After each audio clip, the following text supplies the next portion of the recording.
So welcome everyone. My name is Ram Banerjee from the World Yoga Festival. Shonali and I set up the World Yoga Festival 5 years ago, and it's been wonderful to see all of you attending and the great teachers that we get from around the world. So we wanted to do something at this time to reach out to our attendees and potential attendees and offer them certain courses online while we're all in lockdown. And I just wanted to thank Christina, Krishna, and the rest of the team just to make sure that all of this is available and possible. We put out a note to say that we were doing this thing, and believe it or not, 100 people responded within 24 hours. So I think it's a real demand is there. So just on the technicalities, so well done to all of you who've got in here. As I said, we're going to mute the people that are there just so that the voice quality stays the same. There is a chat line that's operating. Christina is co-host, and if you really have some urgent questions, then you can chat to her on that chat line. We've never done this before to such a large audience, so please do bear with us. We'll start with my video, and hopefully you can see me. Some of you can nod, and I can see you nodding because some of your videos are coming through. But we will switch to audio when we go to the meditation, and the meditation will finish with 3 gongs, and that's when you know that it's time to open your eyes. In the first gong, you bring your awareness back in the room. In the second gong, you start to make gentle movements with your toes and your fingertips. And in the third gong, you gently open your eyes. So it'll always finish with the 3 gongs. You don't need to worry about the time. I shall look after that. So the sessions will be recorded, and they'll be available as a catch-up service on the website for people who do miss something from every now and again. So why are we doing this? Well, basically we're doing this because it's an important time to bring a bit of peace into various people's minds. We're doing it at this time so that when we finish at 9:30, this is only intended to be a half an hour exercise, we will get to the stage where you can slowly prepare yourself for bed and hopefully have a peaceful night's sleep. So we've deliberately done it at the end of the day. Why are we doing it for 15 days? Is because anything that's done over a period of 2 weeks starts to become a habit. So if you can stay with us during the whole of this time, then we can guarantee that you will start to have some sort of habit forming, which would be really quite interesting. And then after the 15 days, you can figure out whether you wish to continue it or not. Myself, I'm a student of and a teacher of Advaita Vedanta, which means it's basically non-duality, the wisdom of the Vedas, the ancient texts out of India. And that will certainly influence the way that these meditations are structured. At all times, we'll be focusing on what's known as an object of meditation. The mind very easily wanders, and therefore it's necessary to have an object of meditation to bring the mind back to a focus. The first few sessions of the 15 will naturally be towards to bring a calming mind into play. Most of us have what's called a monkey mind. It's jumping all over the place. So the first few sessions will be about how to calm the mind. The second then will gradually move into trying to use the mind as an instrument that's available to us. And then finally, we'll bring on some of the aspects of non-dual teachings so that we can contemplate it in the meditation as an object of meditation. Now, I think most of you, as you replied in the form, actually have done some meditation before, but if you haven't, don't worry, we're making a fresh start. Meditation has a number of physical benefits. A lot of research has been done on how it may be able to reduce stress and blood pressure and basically bring on physical wellness. There's mental benefits as well. You can improve your memory or focusing ability. And indeed, there's even emotional benefits. So you can reduce fear, anxiety, depression. All of those are known about. There's much research on it. Here, in these 15 days of meditation, we'll be focusing on the benefits that meditation brings to my spiritual journey, to understand the true nature of the self. That's my journey. And how can meditation help in that journey? Now, we need to, first of all, eliminate a few myths. First of which is that there's no new knowledge to be gained from meditation. Meditation will not lead to enlightenment. All right. During meditation, you can get lots of things, plenty of experiences, deep colors, sounds, anything you like. Those are experiences. You are the experiencer. Right? The mind can only think about things that it already knows. And since in meditation, you're sitting there with your own mind, there is nothing, if there's nothing new going in, you will not learn anything new. So why do it? If you can't learn anything new during meditation, what is the point? Well, there's two aspects to meditation that will follow in this sequence. The first is what's known as pre-knowledge meditation. Before the wisdom teachings, the mind must be prepared. And the mind is prepared by eliminating repeated and unnecessary, non-beneficial thought patterns. Prepared for what? Prepare it for receiving of wisdom. So this is a pre-knowledge meditation, and that's what we'll start with in the first few days. Then there's a second part to meditation. After you receive some knowledge, you can use the meditation itself to contemplate upon those teachings. If you like, imbibe those teachings, make the teachings your own truth. These are the two stages of meditation. Many of you who have followed meditation may have done all sorts of meditations. Mindfulness comes to mind. It's a very popular meditation. Mindfulness only calms the mind, right? That only does stage one. We'll do stage two, where we contemplate new ideas in that mind during meditation as well. And therefore, it's very important to follow the Vedic principles of Shravana. Shravana is the first of three mechanisms by which one comes to know. Shravana means listen intently. Listen intently so that you understand everything that has been said. In order for us to listen intently, we must put aside what we already know. Because if you don't do so, you will evaluate what you hear based on what you already know. And you will reject things that you think are false because you know otherwise. As a result, if you allow your mind to come in and judge new things as they're being said, you will reject everything that is new. Everything that you already don't know or believe in, you will reject. So Shravana says, listen intently and accept subject to future verification. Make your analysis later, but at this stage, just listen intently. In fact, so intently that if necessary, you could paraphrase it back. That's the first stage of learning. The second stage, manana, is the process where you analyze what has been heard and what you know to be what was said, and to eliminate all doubts.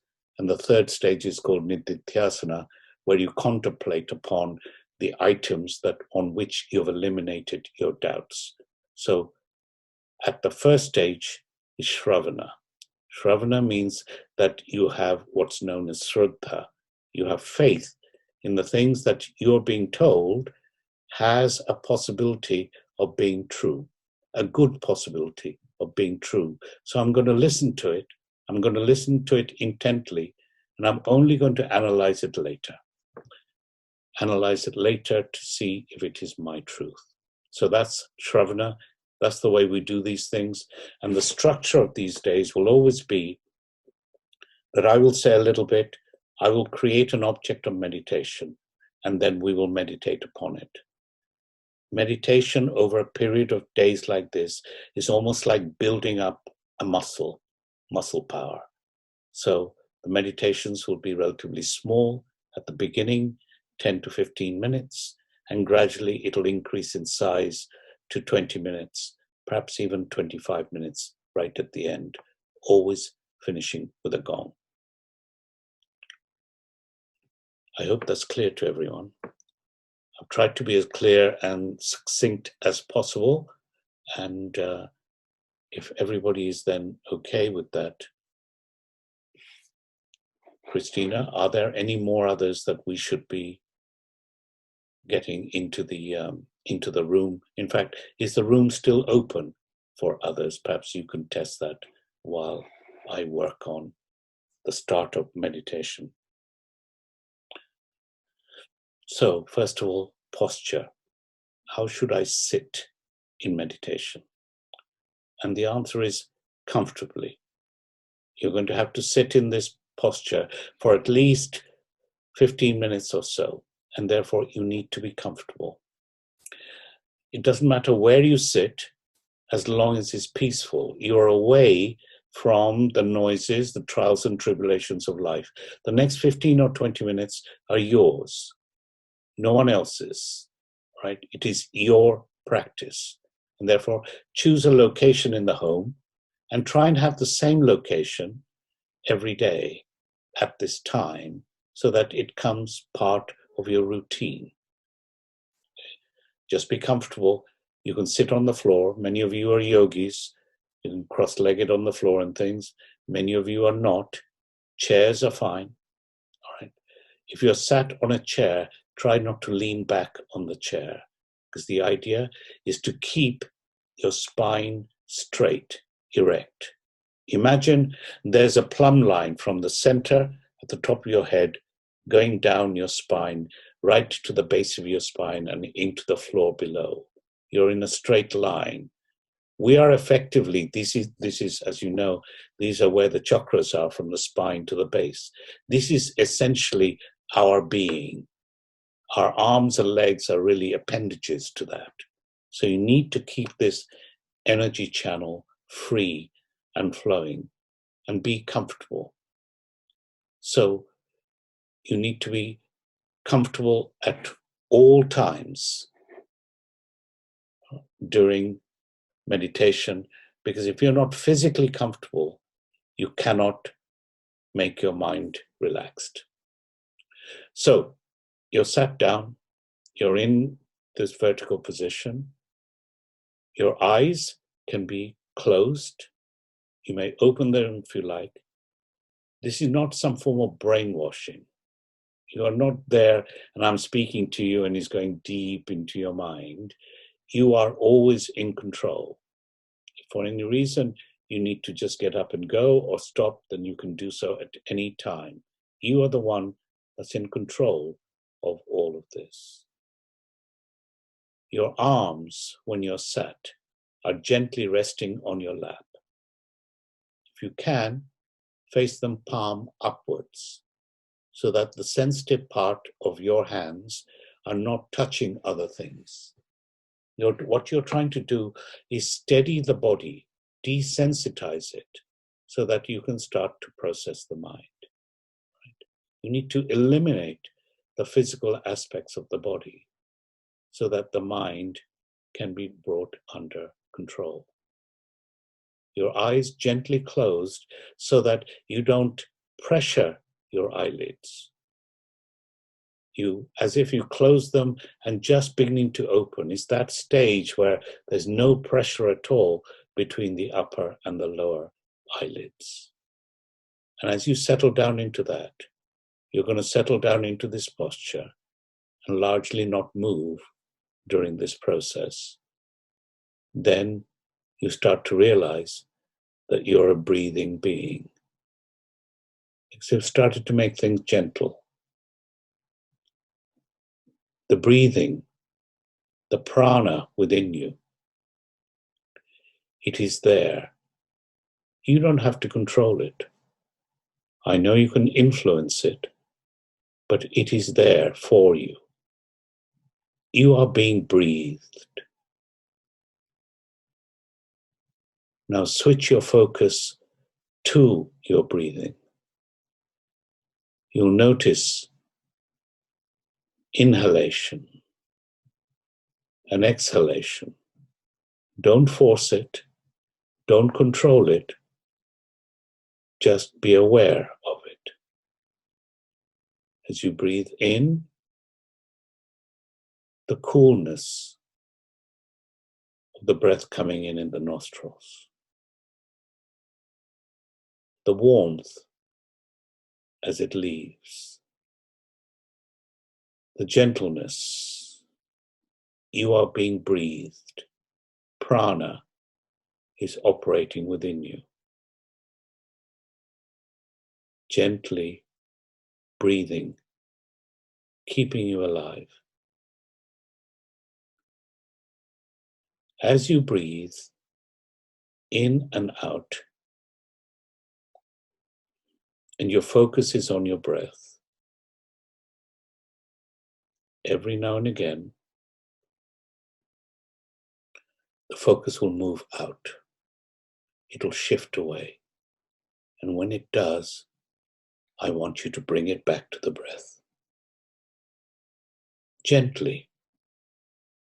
Don't be nasty to it. You say, fine, my thoughts went away from my breathing. Now I'm going to bring it back. Therefore, the breathing is going to be our object of meditation. Now it's time to really relax. You're in your posture. And now we're going to start a relaxation process, starting from the very top of the head. And you're going to relax sets of muscles as we work down the body. First of all, the forehead. Just relax. You may not think you're crunching your forehead, but we have so many muscles in the face. We don't know which ones we're actually operating. Work down your face. Your eyes, especially, require relaxation. They're closed. They don't need to operate anything. Your cheeks, your chin, your entire face is relaxed. Now the neck, and most importantly, the shoulders. As you're aware of the breath, the inhalation and the exhalation, on every exhalation, just relax that little bit more. On the exhalation, relax the shoulders. You don't need to tighten them. Work down the top part of your body, your chest, down your arms. First of all, the right arm, down through the elbow to the palm.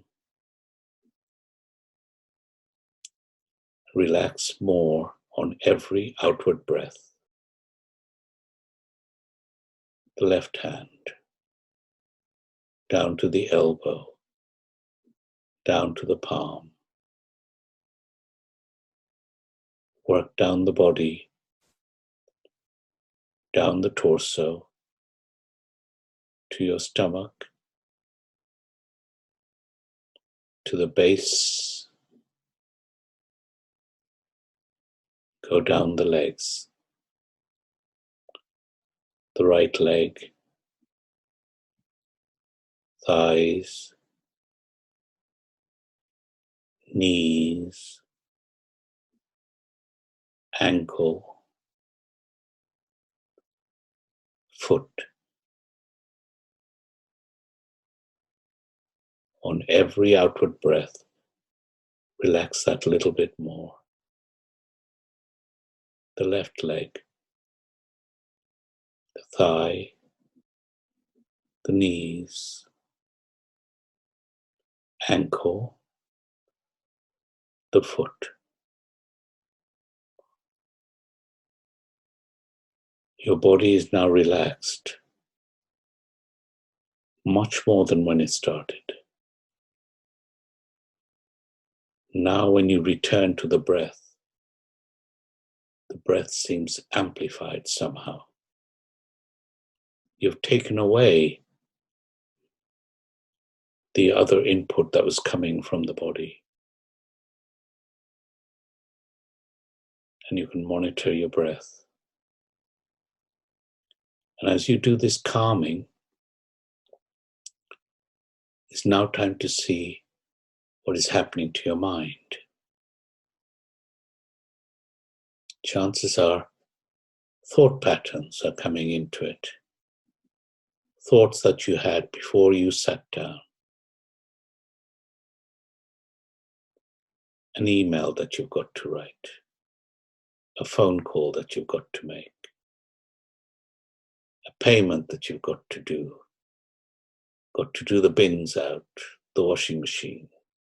Whatever it was that you were contemplating before, something that you watched on television, something that agitated you or upset you, these thoughts will come into the mind.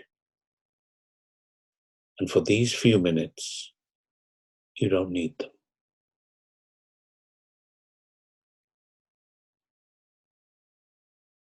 The way to get rid of thoughts is not to say, go away, I don't want to think about you. It's to say, thank you, thought, and let it pass by. As the thoughts come to your mind, think of the thoughts as clouds. Don't stop them. Just let them drift out of your mind as they drifted in. You don't need them at this time. You can get back to them later. This is your moment. This is your time. It's not a time for thinking. It's a time for deep relaxation.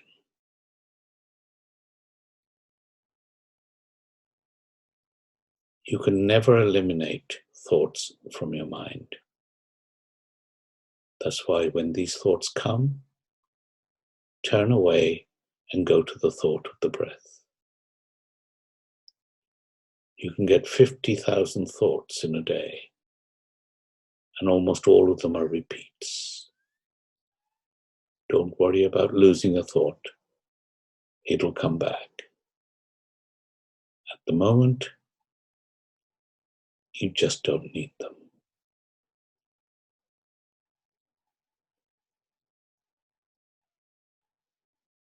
Now, just for a couple of minutes, I'm going to stop talking, and I want you to carry on this practice of gentle awareness of the breath.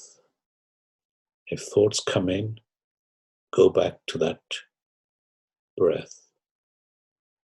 Just enjoy the calmness of the mind.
Just gently come back into the room fully.